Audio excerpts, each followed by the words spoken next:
सर्वप्रथम डॉक्टर चतुर्भुज जी और मेरे बड़े भाई विशुद्धानंद जी को नमन करता हूँ। मंचासीन सभी महानुभावों को नमन करता हूँ, श्रोताओं को नमन करता हूँ। 2 मिनट का समय मैं लूँगा क्योंकि विशुद्धानंद जी के बारे में यहाँ मैं कुछ न कहूँ अच्छा नहीं लगेगा। विशुद्धानंद जी मेरे बड़े भाई ही थे और मुझे हमेशा अपने छोटे भाई की तरह ही उनका बर्ताव रहा। मेरे पास थे इसलिए मैं अक्सर उनके पास चला जाता था और बड़ी सहजता से वो मुझसे मिलते थे और बातें करते थे। उनका जाना मेरे लिए बहुत बड़ी क्षति थी क्योंकि मेरे पास अब ऐसा कोई नहीं जिससे मैं इतने निकटता से घनिष्ठता से बात कर सकूं। उनके 2 प्रकरण ऐसे हैं जो उनके संपूर्ण व्यक्तित्व को चित्रित कर देते हैं। एक पहला, मैं उनसे 2009-10 में मिला होऊंगा, तो जब मैं मिला उनसे तो एक कविता मैंने उनको सुना थी। मैं उस समय कविता कहीं पढ़ता हूँ तो उन्होंने कहा कि भाई जी, एकदम शुद्ध बोल में, भाई जी रुआ लिखा तनी तो छिपक का है बारी, लिखा तनी तो सामने आई, छिपक का है वाली रुआ ना दिन से। तो पहली बार मैं मंच पे कविता पाठ के लिए आया। दूसरी बात, गाँव से उनका बहुत लगाव था और वहाँ प्रणव जी थे और हम लोग गए थे, सब लोग बिल्कुल गंगा किनारे।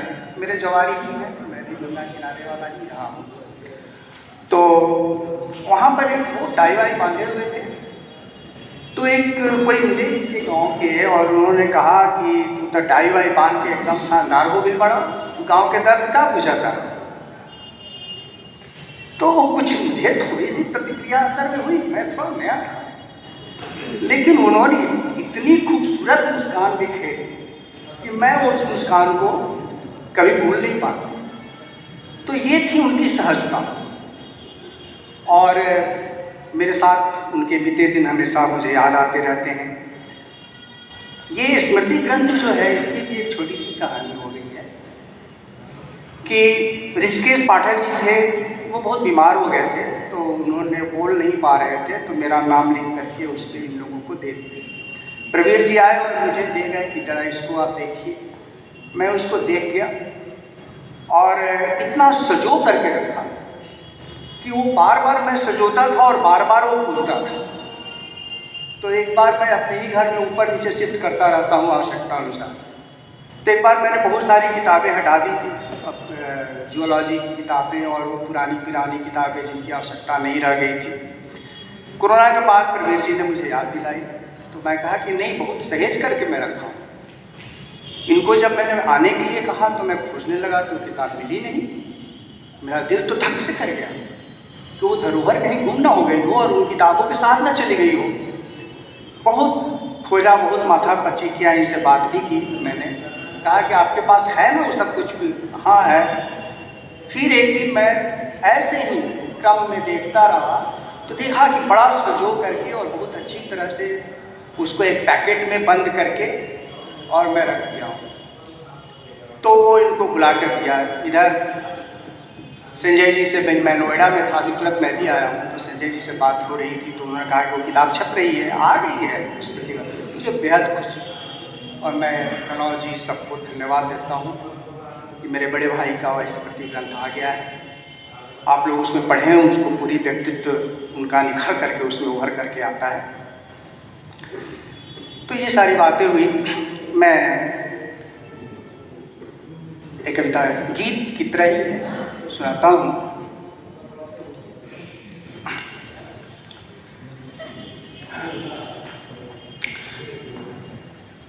नींद आती है बहुत, नींद आती है बहुत, अब तो सुला दे कोई। नींद आती है बहुत, अब तो सुला दे कोई रूह में अपनी यहाँ, अब तो बसा ले कोई रूह में अपनी यहाँ, अब तो बसा ले कोई। शाम तो ढल ही चली, चांद निकलेगा यही। शाम तो ढल ही चली, चांद निकलेगा यही।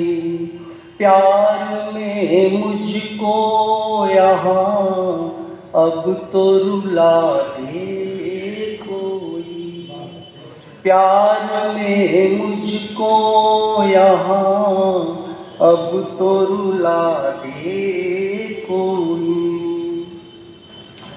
याद करता है कोई, गम तो नहीं है इसका। याद करता है कोई, गम तो नहीं है इसका। गम में मेरे यहाँ, गम में मेरे यहाँ, गम को भुला दे कोई। गम में मेरे यहाँ, गम को भुला दे कोई। जिंदगी थोड़ी सी है, वक्त मिलता ही नहीं। जिंदगी थोड़ी सी है, वक्त मिलता ही नहीं।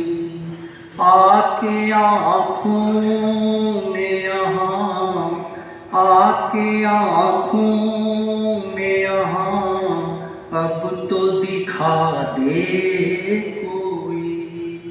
आके आँखों में यहाँ, अब तो दिखा दे कोई। जिंदगी एक सफर यूं ही गुजर जाएगी। जिंदगी एक सफर यूं ही गुजर जाएगी। याद हो पहली तेरी, याद हो पहली तेरी, अब तो दिला दे कोई। याद हो पहली तेरी, अब तो दिला दे कोई। ध्यान दें। एक बाती थी जली, एक बाती थी जली, जिंदगी मन में भरी। एक बाती थी जली, जिंदगी मन में भरी। बूझती लौ को यहाँ, बूझती लौ को यहाँ, फिर से जला दे कोई। बूझती लौ को यहाँ, अब तो जला दे कोई। चांदनी आई कभी, रोशनी दिल में हुई। चांदनी आई कभी, रोशनी दिल में हुई। खो गई तो खो गई थी जो यहाँ, चांदनी आई कभी, रोशनी